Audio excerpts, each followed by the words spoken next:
Hey guys, my name is Dan and this is Stout Gaming. I'm joined today by Ryan, aka Piano Guy 27. How are you doing today, Ryan? I'm doing great. We're going to be doing a lot of these PR videos, so hope y'all get used to my voice. Yeah, like Ryan said, we're going to be doing a lot of these PR videos for the Great Lakes Draft League, which is a Pokemon VGC draft league with three different divisions. Originally, the plan had been to have three people on each video: me, Ryan, and then a third outside commentator from a different league that we're in to have sort of a third person perspective on it.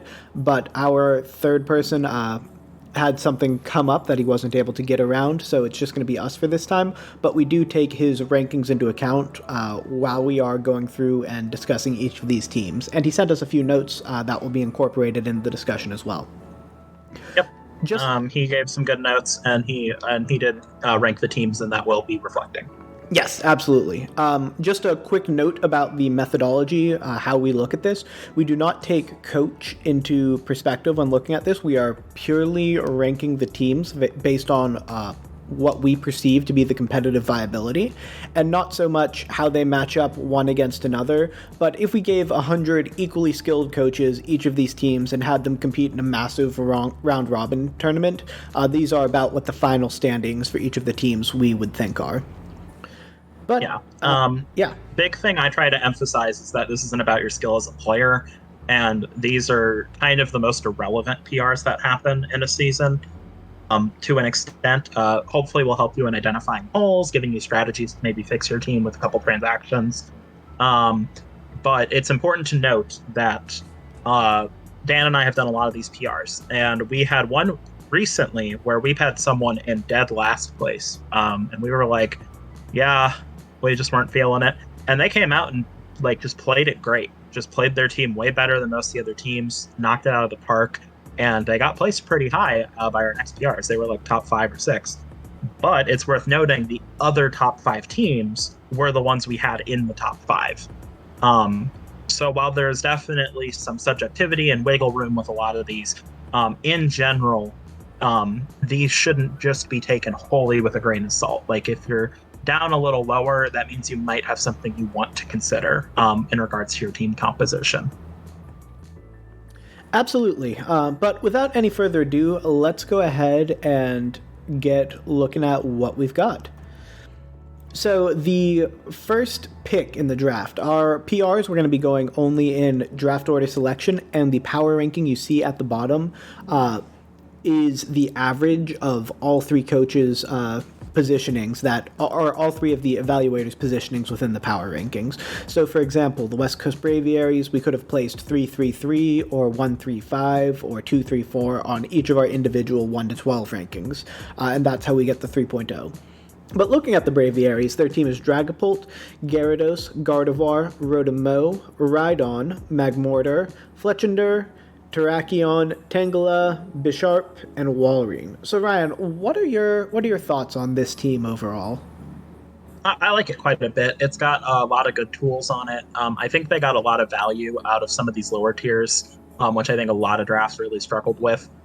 Kind of the most obvious strategies this team is going to have are beat up Dragapult into Terrakion. They got a Lightning Rod user with the Rhydon with Gyarados. They have the priority Tailwind with the Fletchinder, which can let a couple of different Mons just be really fast and go off. And then they have some nice solid support pieces. They got the Tangela with the Rage Powder that can help the Dragapult set up or just sweep outright. It's just got a lot of really great tools. This team, generally speaking, has some great stuff going on. I like it a lot. I do think that there may be a little bit of over-reliance on some of these frailer support tools. Rhydon is actually not particularly bulky, even with Eviolite, in my experience, especially if people are prepping for it well. Fletchinder has surprised me with its bulk in the past, but remember, Gale Wings is only active if you're not faked out or if you're not hit with priority. So it's important to remember that chip damage kind of makes Fletchinder not work as well. And Tangle is a bulky boy. I won't deny that. But the other thing is that you notice all three of those Mons I just listed all need Eviolite, and they're the main supporting Mons of this comp. So you have a bit of an item struggle usage there in terms of what to bring on as your items. I do like Walrein as a tier 5 as well. I think it's really good as a bulky water type. The Bisharp, I've had mixed feelings on Bisharp. Usually if you have Bisharp, it's for deterring Intimidate, which I guess you might want for the Terrakion and the Gyarados, but honestly with Terrakion, you're probably beating it up and boosting it. And Dragapult has Clear Body, so if you're running a physical Pult, you can't lower those stats. But overall, I quite like this team. I like the composition. The concepts are good. The type cores are pretty solid. And I think it will be relatively successful. Yeah, I can agree with a lot of that. You do cover a lot of the major type cores, and they've got a very powerful... they've got really high threat level. Like, you have to be able to beat the beat-up Terrakion when you face this team, or you're just going to lose. So they've got that sort of one overwhelming threat. And then they've got some decent, bulky offensive options. I think Gyarados was really good early meta, obviously, and it is something that I think has the potential to be successful in draft, either as a bulky Intimidate pivot or even as a Moxie Max Air Stream Sweeper. So I think this team's got a lot going for it. Yeah, one thing I would like to comment, though, is the Trick Room mode is a little suspicious. Mm-hmm. You've got the Tangela that can operate in TR, and the Walrein and the Rhydon. That's kind of it. Gardevoir is the only thing that gets Trick Room. I think it gets Imprison Trick Room, which is good. But it is notable that I do think this team is a little susceptible to Trick Room. I think that's one of that and the fact that I think there are a couple... The Eviolite usage combined with the TR matchup are really what kept this from being the number one team for me. Yeah. Personally.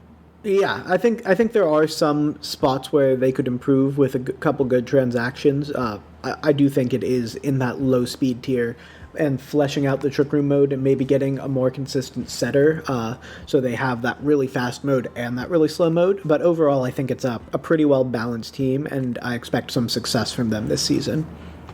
Yep. But moving on to the next team, we've got the Lake Erie Wishiwashis, who come in with a power ranking of 4.00. This team is really interesting to me. I like almost every piece on this team. I like a lot of the cores that they have filled out. In fact, they have 3 major cores filled out. They've got the Dark Psychic Fighting core, they've got the Fire Water Grass core, and they've got the Fantasy core. They've got the Bad Luck Denial with Weezing. They've got a setup option with the Blastoise. Arcanine is great in Tier 2. Thundurus Incarnate's a pretty strong Tier 1, but I think this team has lots of great pieces, but I think it might struggle to find direction at some time. Like, yeah, Thundurus modes are great, but what does Vanillux do on your Thundurus mode? Or, yeah, you've got the potential to set Trick Room with the Trevenant, but you don't really have a great Trick Room attacker. Like, there are a lot of things I like about this team. I'm just worried a bit about its synergy and cohesion. But what are your thoughts, Ryan? Yeah, I generally agree with all that. I like a lot of the pieces on this team quite a bit. It's got, I think, some solid type cores. It also has some good utility, which is something a couple of teams I think were kind of lacking in this division. The Blastoise, the Vanillux, the Weezing are going to be nice utility player. The Trevenant as well are all going to work pretty well as nice utility players. And Arcanine, of course, can be in a utility role. I don't think it will be on this team, though. They can Justified boost with the Arcanine. I believe Gallade gets beat up, so I'm pretty sure they can do that, which is pretty cool. Gallade itself can run Justified as well. Hydreigon also gets beat up, I believe. Oh, so Hydreigon can potentially Justified boost Gallade. Gallade's kind of a really underrated support fighting type, psychic type mon. I just really like a lot of the pieces on this draft a lot. I do think, though, that you're right. It's a little undefined in a lot of ways. And I am worried about the consistency of those setup options, especially with the Weezing. Because you've got Snow Warning, Intimidate, Prankster, Levitate, Justified. Like, those are abilities you want to have on the field. And if you need to bring Weezing to beat something, I'm not sure if your raw base stat totals are going to outmaneuver the benefits of your abilities, essentially. I think a lot of the low tier picks on this team were pretty solid. overall, but those are kind of my general thoughts. I think it's definitely a pretty good team overall, and I'm really excited to see what they do with it. But I think a couple of pieces, like the Archeops and the Owen Wilson Doug Trio, could perhaps use some kind of expansion, a little bit more depth to their game, if you would. So those are kind of my thoughts. Yeah, I agree with that. I do like the wheezing Archeops, though. I think that Yeah, could come once, too. and it's gonna be pretty fun. It's gonna be hilarious. That'll be a great sleeping opportunity. That's a lot of value for a tier 3, tier 4 combo. Yeah, absolutely. But moving on, the third pick was done by Rolo and the Mass Magikarps. Before we get into this team too much, I will say that previous league that I was in with Rolo, where he was the coach of the Clinton Clefables, I had him as last on my preseason tier list, and now I have him on first as my preseason tier list, and both were based purely on the teams. So you see his average is 1.33. That means of the 3 coaches, 2 of us ranked him first, 1 ranked him second. And I think this team is pretty phenomenal, but Ryan, I'll let you get into it first. Yeah, so the thing this team has, and part of the reason why I wanted to rank it very highly, and part of the reason why I think it's one of the best drafts here total, is just that it has the most mode options. So especially with that week 2 transaction, just so you know, if you see a Mon placed above another Mon, that means that it's going to be a week 2 transaction. We did consider these with Erie, so for some of these, those trades are going to be overall negatives to the team. Some of them will be positives. In this case, the Dracoloak for Dredagon will be a positive in my mind. We'll get into that in a bit. But you've got a nice offensive mode with the Steela. Just in general, Steela's a beast, guys. Super powerful Mon. In general, Steela Grimmsnarl is an insanely good lead. You can get screens up, you can fake out stuff, you can Thunderwave stuff, really great.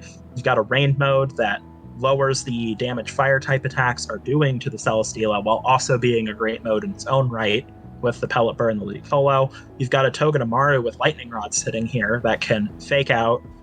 It can redirect electric attacks for the Celesteela and the Pellet Burr. You've got a Trick Room mode going on with the Slowking Galar and the Mudsdale, which is just insane. Stoutland's a nice Intimidate support piece. Hitmonchan's one of the best tier 5 Mons in the draft. Rapidash just kind of rounds out a type core. I don't think it'll come very often. And then the Dracoloak, when it's on the team, Dracoloak's really good because it's a ghost type with a high speed tier and will be an Eviolite user that can do things like Thunderwave, Will-O-Wisp, set screens without risk of being flinched. So it can fill that niche out while Grimmsnarl lets Grimmsnarl be more offensive. So I just really think this team has a lot of really great stuff going for it. It's got 3 really solid modes I'm sold on. It's got a lot of awesome support options. Everything really works neatly and well together. And that's part of the reason why I think this draft's going to be very successful. I think it's very well done. Yeah, absolutely. And one mode that the Dracoloak also will unlock is the ability to beat up into the Mudsdale for stamina boosts. So yep. I just think there's a lot going on with this team, and I am a big fan in the way that it's presently constructed. I think he could reasonably bring any of his 11 Mons, and that's something that we'll harp on later in these power rankings, but if you are playing the Mass Magikarps, you are going to have to prepare to face all 11 of his Mons. There's nothing that you can really sleep on, and I think that's another big part of why he's rated as highly as he is. Yep, and you have to prepare for not only all 11 Mons, but all 3 modes. Yep. Because if you might be able to beat one, but if you can't beat the other, you're in trouble, because he can bring multiple modes to the same week. So yeah, if you go all in to stop rain and he comes with Celesteela and Mudsdale, you could be in trouble. But moving on, we've got the Chicago Kubfus, who came in with an average ranking of 11.33. So they've got Water Urshifu, Rhyperior, Alchemy, which was their first pick, Weezing, Oranguru, Electivire, Cleffa, Silvally, Tornadus T, Nidoqueen, and Corsola. So there's a lot of interesting parts on this team, don't get me wrong. Like, I think the Tornadus T has the potential to do a lot of work. I rate Silvally personally higher than a lot of other people do because of the flexibility that it provides. I really want to see Alcremie do really well in draft because I just think it's so cool, and its Gigantamax form, along with Decorate, give it two decent options. But a lot of the pieces on this team don't work very well together. The Oranguru, for example, as the only Trick Room setter with no redirection because Cleffa doesn't get Follow Me, I don't know how consistently it's going to be able to get up Trick Room for the Rhyperior. Maybe the Alcremie is decorating the Urshifu, but I don't know if that's going to be the best role for the Urshifu. The Electivire's decent value in Tier 4, I'll give you that. I like the Nidoqueen pick as an additional Tier 2, I believe. No, Tier 3. No, it's a Tier 3. It's a Tier 3. But that said, you're now doubled. Granted, a Nidoqueen, but you have 3 psychic weaknesses now, which is kind of a problem. With the Urshifu, Weezing, and Nidoqueen all being weak to psychic. Because it's Urshifu water, right? Yes. So yeah. No, this team has some cool stuff. I feel like it's just not. I don't see how things are how your turn by turn is going to go. This game is very hard to flowchart with. It's got some cool stuff. You know, you can Lightning Rod with the Rhyperior, so Urshifu doesn't die. You know, Alcremie can heal the Mons with the Max form, but the Max form doesn't do a lot of damage. Weezing turning off abilities seems actively bad for this team. Just in general, just doesn't seem like it's going to do a lot of good. I do like the Silvally, the Torn, and the Nidoqueen. I actually think those are some of my favorite picks. In terms of free agent picks, those are all very solid. And the Electivire with Motor Drive is pretty good value for Tier 4. I like a lot of things on this team. I'm really not convinced they're going to work well together. And I worry a lot about teams where the defensive synergy of some of the top picks don't mesh well. Which is to say that I'm worried about the triple psychic weakness among a Tier 1 and 2 Tier 3s is a little concerning. There's a double electric weakness, which you cover well with Motor Drive and Lightning Rod, but is Rhyperior really going to be do you really want Rhyperior to be Lightning Rod when you need Solid Rock to live any hits because Rhyperior is so frail to other stuff without the Solid Rock ability? So there's just, what happens if you cancel your own abilities? So there's just kind of a lot going on here. I'm just not 100% sure on how this team's going to work out. It doesn't have a lot of speed control outside of the Oranguru either. Well, actually, no, it does, because Torn gets Tailwind. Torn gets Tailwind, yeah. Sure. Yeah, so it has pretty good speed control. I actually think the best mode for this team is something like a Tailwind with the Rhyperior, Urshifu, Nidoqueen. That seems pretty good. But outside of that, I wasn't seeing a whole lot. Yeah, so it's not that any of the pieces are bad, and if you can find a way to put them all together cohesively, then this ranking shoots way up. But we were just struggling to see like how exactly they all come together. But moving on to the next pick in the draft was the Boise State Ursarings. I'm going to go over this first because this was the team that we had the most disagreement on between the three of us when we were doing these initial rankings. One coach had them top 3, one had them bottom 3, and one had them in the middle. So it comes out to a 6.67 in the power rankings. There's a lot of discussion of synergy versus power and the coverage of weaknesses for this team. Because obviously, if you look at Ninetales, Sandslash, Arctozolt, they knew they wanted weather, and they've got 2 pretty good weather sweepers. Maybe you don't need both of them, but there's a weather synergy there. They've got Pincurchin, Raichu A, and Hawlucha. There's pretty good synergy with the terrain there that the Pincurchin has. Regidrago's really strong. Wigglytuff is pretty good value. Not as big a fan of the Incineroar, Lunatone, and Graplocked, but I think this team is one of the most synergistic teams drafted overall in the division, but it has a massive weakness to fire, and the overall stats and pure strength of the team might not be there. What are your thoughts, Ryan? Yeah, I'll be honest, I was the one kind of in the middle of this team because I'm a bit split. So you've got okay tools for Trick Room. Because one of the first things I look at is just like, what's your speed control looking like? This has weather and Trick Room, and I think actually it does fine in both of those scenarios. Drago is a really slept on pick. I think just in general, Drago's excellent. And I actually kind of like Incineroar on this team a surprising amount, which is something you'll almost never hear me say, by the way. Um, but yeah, so my big issue with this comp is that the hail mode is super weak to both Steel Spike and fire moves, and Max Flare and Max Steel Spike are two of the best, most spammable moves in the game right now. You can just hit a lot of stuff with those really hard. You've got some nice terrain stuff with the Hawlucha and the Raichu. My issue is that Hawlucha does not do a lot of damage if it does not click that Swords Dance. And Raichu Alola is kind of a weird mon because it actually isn't as powerful as you want it to be. It's only base 95 special attack, and it's got a really high speed. So like in singles, what you do is that you bulk out the Raichu, and then you have barely any speed because Surge Surfer lets you outspeed everything, and you like make it modest, and then you toss it out, and it has an okay enough bulk, and then you just click buttons. The problem is that this is a Dynamax format, so I'm not sure its rising voltages will really be getting you those KOs you want out of max. And if you do max, well, your issue is that you will overwrite your own terrain more than likely, because you'll probably need to hit a max Mindstorm at some point, and then all of a sudden your Raichu needs to have speed investment to outspeed key mons, because without Surge Surfer it can't do it. And if someone can overwrite your terrain, then that whole terrain strategy falls apart. And if someone has an anti-weather option, the whole weather strategy falls apart. So while I think the synergy is really good, I do think that this team has some of the highest sweeping potential. I think that if you can't stop the synergies of this team, you're just going to get rolled by it completely.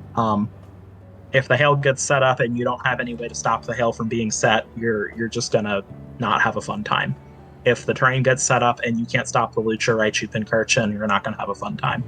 But outside of that, I'm not sold on the consistency of this team. I'm sold the modes are good. I'm just not sold that they're going to be able to perform consistently on a weekly basis, is the best way to put it.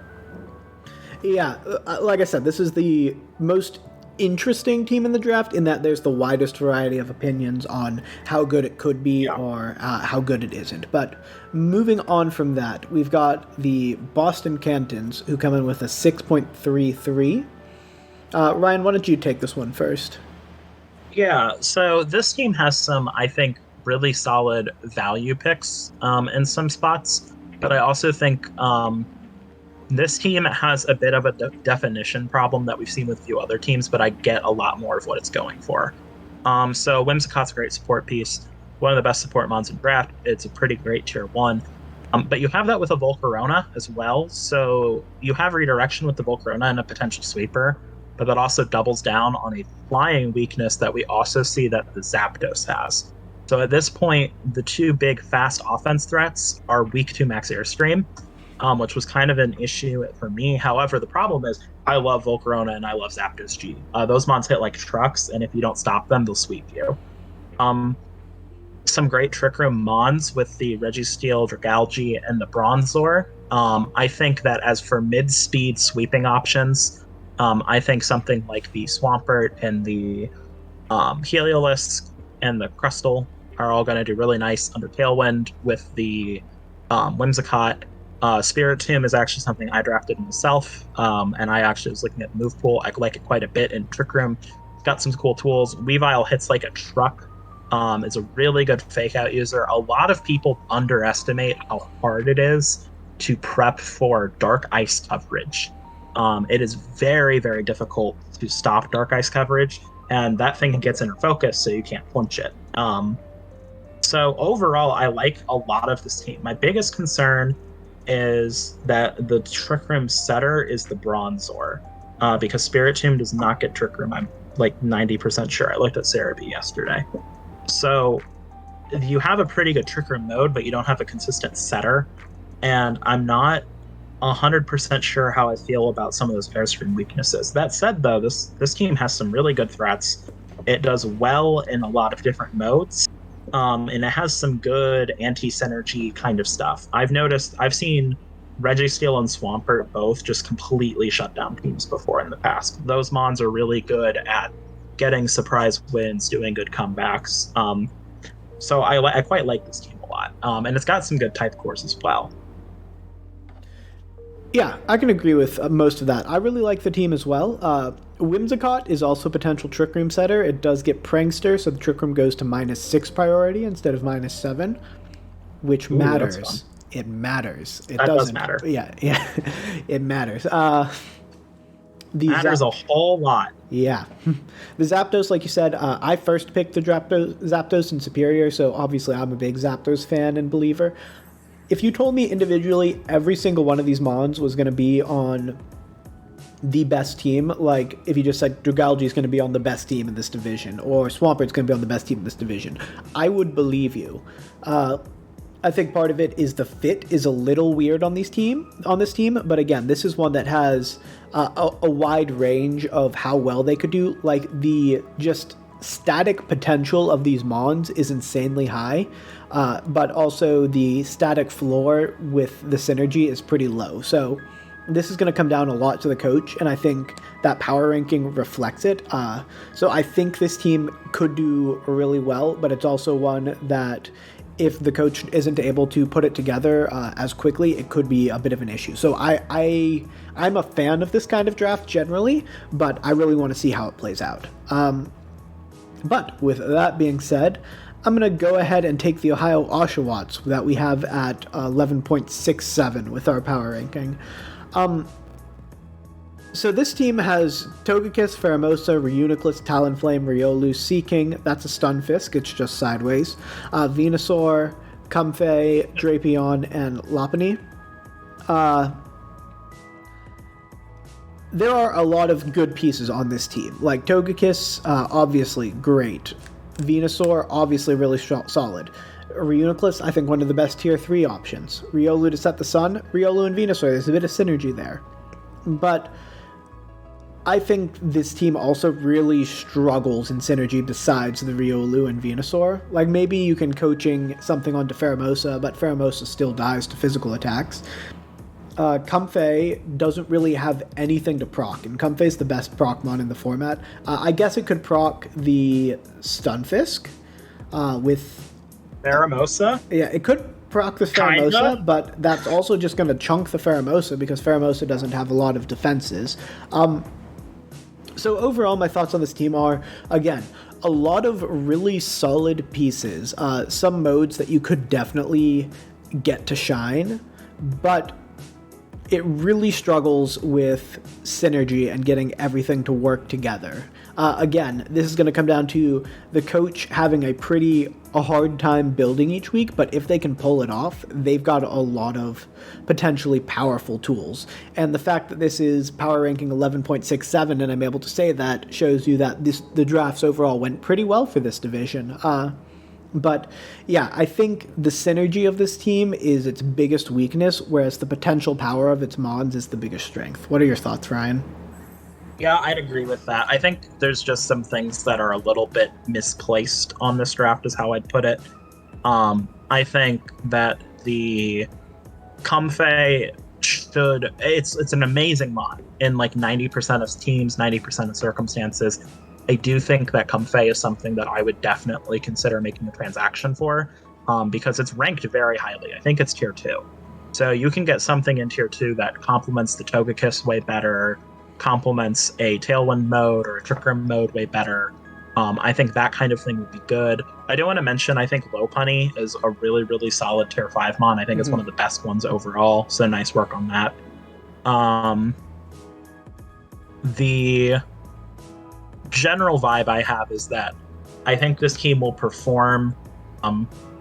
This team has, I think, with like 2 or 3 transactions, becomes insane. But I think it kind of needs some of those.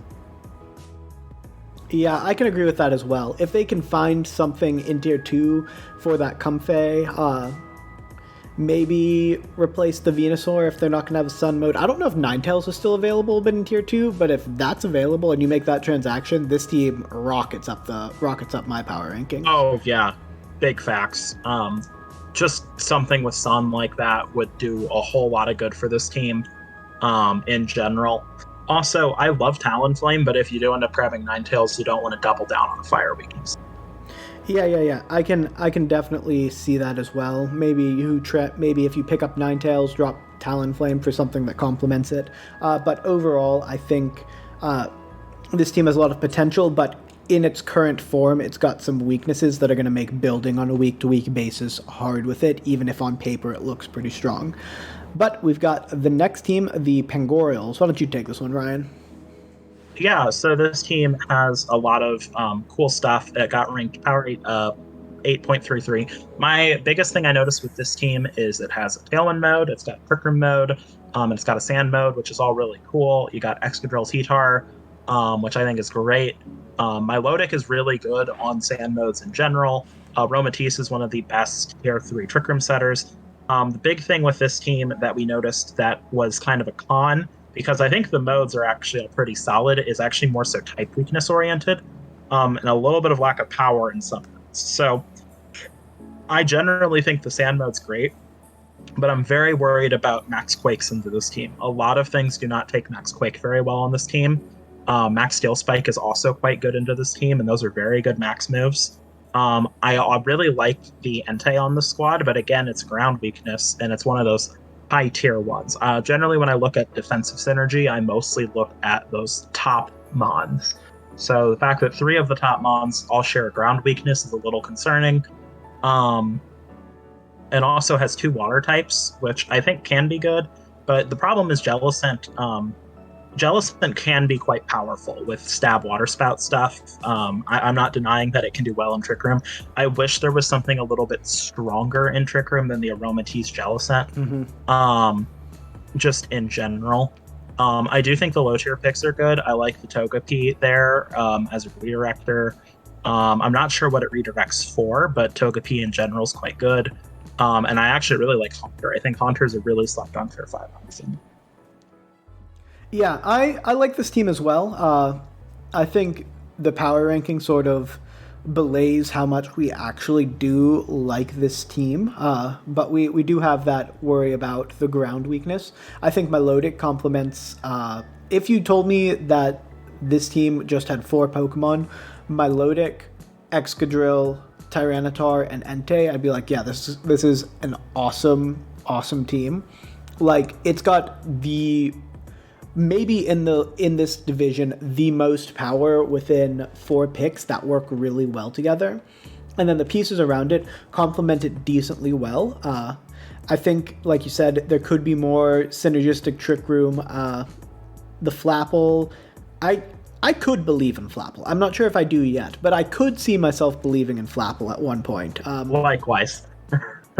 And if they can prove me like the Flapple is phenomenal, then the Pangorioles, top tier name by the way, become one of my favorite teams in this division. Like, the Flapple is the big swing piece for me. If the Flapple's great team. If the Flapple falls flat, I think the team underperforms a bit because it really likes that Grass Dragon type and wants it to be a threat to come each week. All right. There's some sort of apple falling from the tree joke, but I can't figure it out right now. All right. If the Flapple falls from the tree and the tree eats the Flapple and it's a home run, then the team is great. If not, it's the Orioles and the MLB. I don't actually know if they're doing well or not this season, but historically speaking. Moving on. The Cali Ninjas. We had them at power ranking 9.67. So the Cinderace, Corviknight, Toxtricity, Gengar, Landorus, Clefairy. Awesome. Phenomenal. Like, 6 Pokemon, maybe the best 6 that come in this division. I think that works really well together. And it's going to be challenging to prep for those 6 each week. they sort of fell down my rankings a bit because Wailord, Bulbasaur, Eevee, Mr. Mime G, and Piloswine, yeah, those last two you have to prep for a bit, but like the Bulbasaur and Eevee just aren't threats, and they're taking spots of something that you could have to prep for. So this team's really just 9 Pokemon and then Bulbasaur and Eevee tacked onto it, and because you're only prepping for 9 things and not 11, I think this team falls down a bit in my rankings because of that. Because the top 9, and especially the top 6, phenomenal, but the fact that there isn't the same depth of preparation required sort of knock it down for me. But what are your thoughts? Yeah, pretty much agreed. I do think one thing that else to note is Toxtricity and Gengar both sharing ground weakness kind of hurt it a little bit.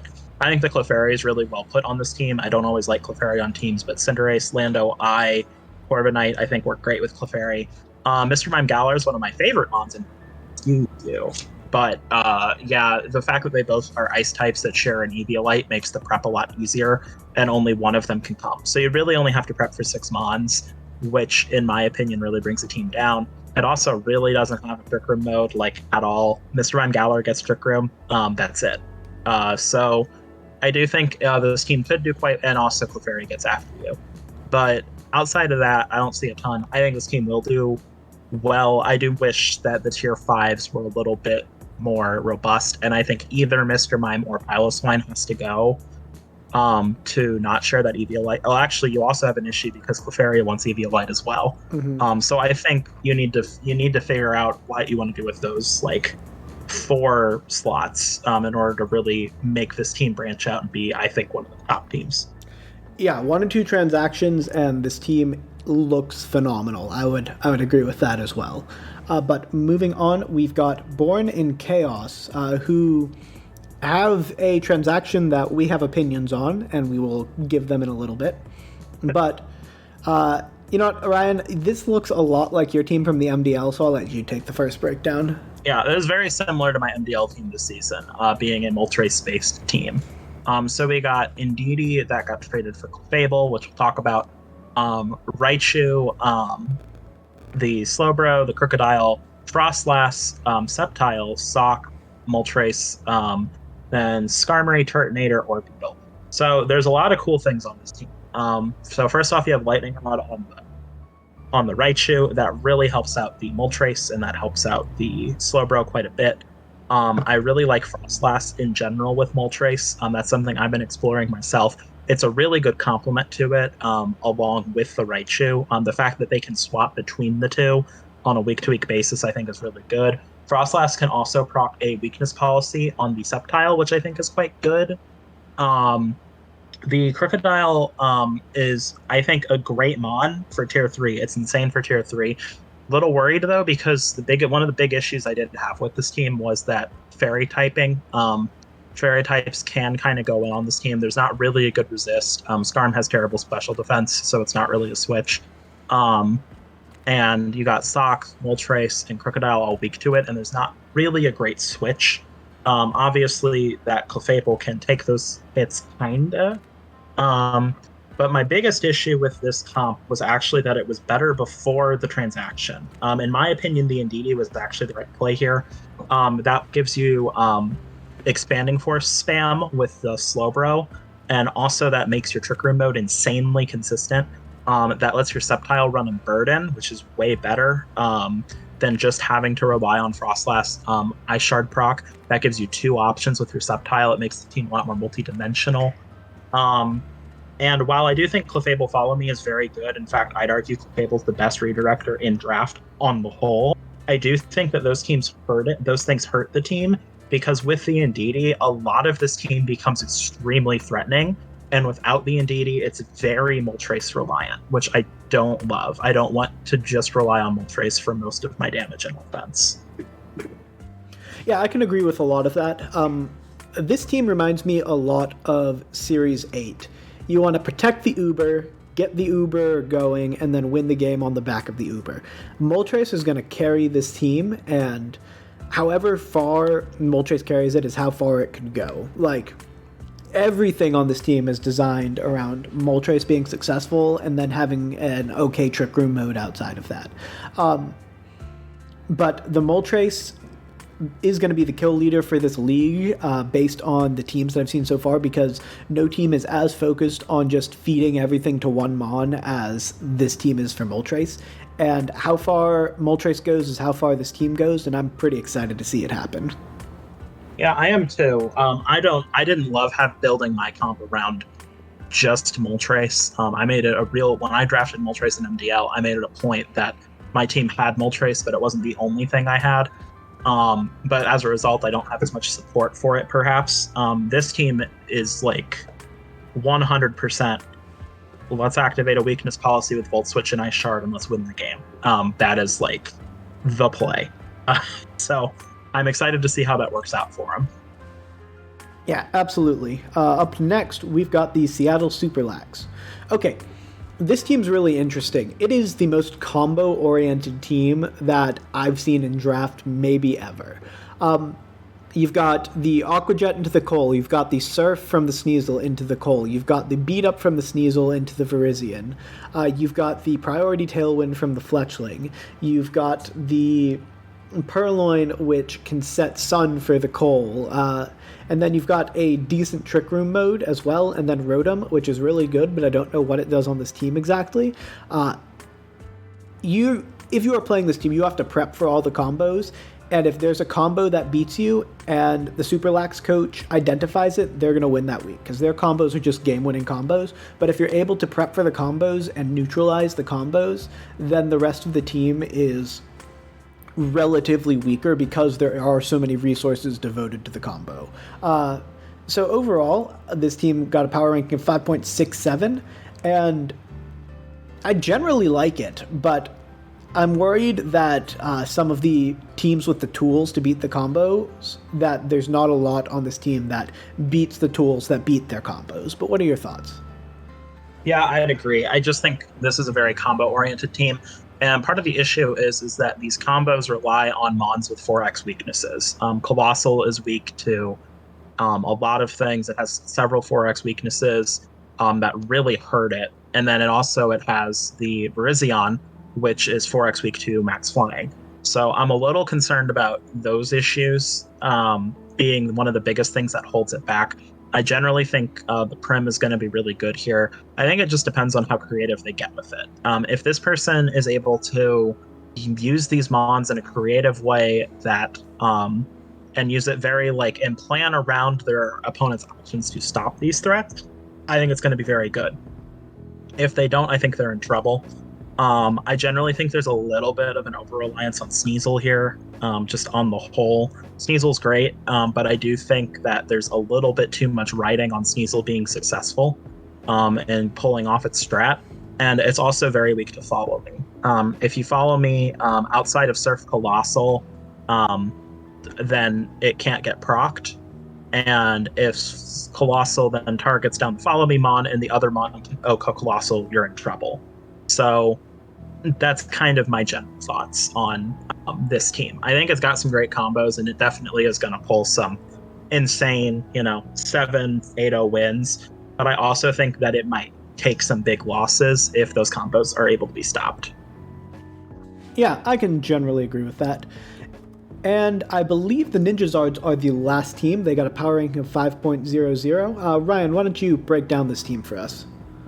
I like this team a lot, especially with the transaction. So I will mention I am considering this with the Duraludon transaction. You got Zapdos, Duraludon, Aerodactyl, Runerigus, Torcat, Kabutops, Dedenne, Rillaboom, Politoed, Klinklang, and the Greedent. This team just has a lot of good pieces. You've got the Duraludon, which ignores redirection, which is super good. It's a great Steel Dragon type, helps the type cores out a lot. Zapdos is an insanely solid tier 1 option. Aerodactyl is a very consistent tailwind setter, and also it gets Unnerve, which is a very slept-on ability in draft. Torcat is a great support option with Intimidate. This team has a very convincing Trick Room mode with the Runerigus kind of letting this thing operate in Trick Room a bit better. I do think it's a little fast for a Trick Room mode, but I do think it'll work like a Runerigus, Torcat, Duraludon, maybe with Room Service. Belly Jump. You've got Greedent. the main mode with Oh yeah, and Greedent. Bellydrum Greedent is fun. I ran Bellydrum Licky Licky, so it can happen. You've got the Kabutops Polytoad Rain mode, which I think is really good, especially supported by that Rillaboom. That really ties this whole team quite nicely together. I really like what this team has going on. I'm a little worried about type weaknesses, though, specifically Quake Slide, which is the combination of ground and rock coverage, really hits this team hard. Zapdos weak to rock, Duraludon weak to ground, Aerodactyl weak to rock, Torcat weak to rock and ground, Kabutops weak to ground, Kling Klang weak to ground, Dene weak to ground. Those type weaknesses are kind of a big deal because Max Quake and Max Rock Falls are everywhere. Almost every mon in the game gets Earthquake, and a lot of them get good rock coverage. And if almost your entire team can be hit super effectively by those moves, that is a huge issue in terms of mitigating that. It's very hard if the opponent has a good ground, like a really good bulky ground type can run through this team quite well. The Rillaboom and the Kabutops help with that, but I don't think that they'll help enough with that. Yeah, absolutely. I do like a lot of what this coach has going on, especially recognizing early on that the Inteleon wasn't the direction to go and just being willing to pull the trigger on a transaction right away. Like, that is great situational awareness of what your team has and what your team needs. And I think that that's probably the best transaction that I've seen so far. Overall, I'm a big fan of Polytoad Kabutops. I've used it before in draft. Kabutops hits a lot harder than you think it will. Torracat, I think, is very value in Tier 4, and overall, I just think everything drafted has the potential to come and is powerful for the slot in which it was drafted. And they work well enough together that even with those weaknesses, I think this team has a pretty high level of synergy and a pretty high level of power, which I think is reflected in our final rankings. Yeah. Speaking of final rankings, here are, if you take all of our power ranking averages and ranked them 1 to 12, this is what the final power rankings for Erie in the preseason look like. Now, like we said, this is only based on the Pokemon that you guys drafted, not at all based on your skill as a player, and not at all what I would expect the final standings to look like. But I think this division is going to be very, very closely contested. There are a few teams that I think do stand out as better than some of the other ones, but I think every team in this division is at most 2 transactions away from being absolutely phenomenal. What are your thoughts, Ryan?